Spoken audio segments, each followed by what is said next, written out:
Turning back to the markets have had a 2-year-long bull run, but the national debt has ballooned to more than $14 trillion.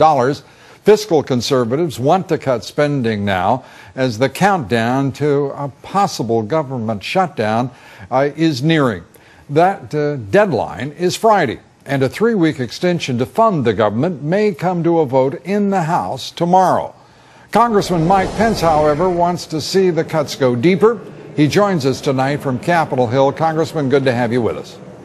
Thanks, Lou. Congratulations on the show. Well, thank you very much for that, Congressman. You have said that the time to pick a fight may be now. Is this the issue, this 3-week extension?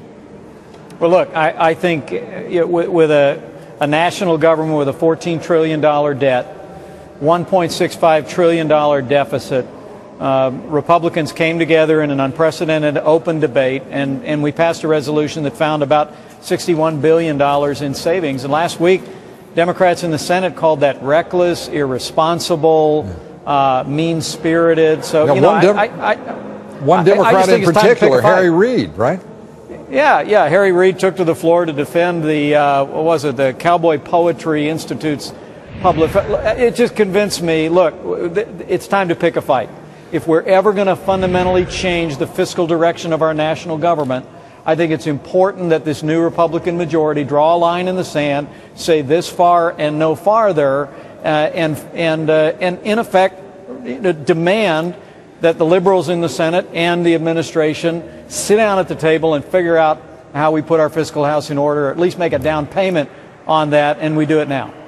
Before we get to the liberals in the Senate and the White House, Congressman, there is the matter of your colleagues in the Republican Party. Your budget committee doesn't appear that committed to that kind of stand, or have there been new developments I'm unaware of? Well, we'll see, Lou. And let me just say, I think all House Republicans are united in our commitment to change a fiscal direction. The timing of it here, the strategy and the tactics. But everyone from Speaker John Boehner on down wants to do the hard work, put our fiscal house in order. I just hold the view that when you run into the kind of recalcitrance and, frankly, tone deafness that we heard last week in the U.S. Senate, it just suggests that, look, sometimes things don't change in Washington, D.C. until they have to. I say we pick a fight on this one. We're going to meet in the morning as a Republican caucus and figure out the strategy going forward. And I'm going to continue to advance with my colleagues that we ought to dig in. We ought to dig in now. Well, you have to be heartened by Senator Rubio's op-ed in which he is basically agreeing with you that now is the time, that there is, as he put it, no way to proceed with more of what is becoming a rather routine extension and marginal adjustments in the size of the budget and the resultant deficit. It's unconscionable, it seems to me, for both parties, for both houses of Congress and the White House, to be in a situation where you're this deep into the fiscal year and still have no budget. I mean, it's crazy.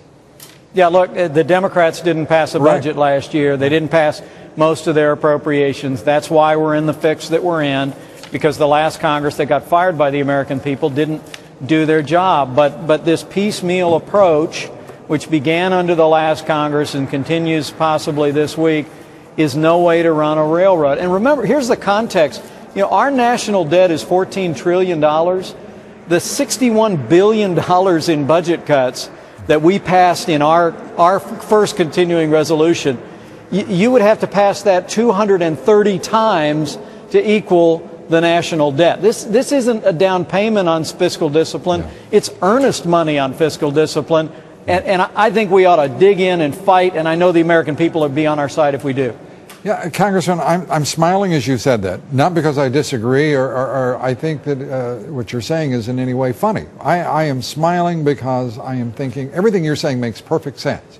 It is rational, it is to the point, it's responsible, it's prudent fiscal policy. Thank you, Lou. Yet, we're still having the discussion with a $1.65 trillion deficit, with a $14 trillion national debt, $3.7 trillion budget. that isn't actually commemorated with a piece of paper that's been signed by anyone in the Senate or the House, or signed by the President. It's astonishing. Congressman, as always, it's great to talk with you. Thank you for being with us. Thank you, Lou. Congressman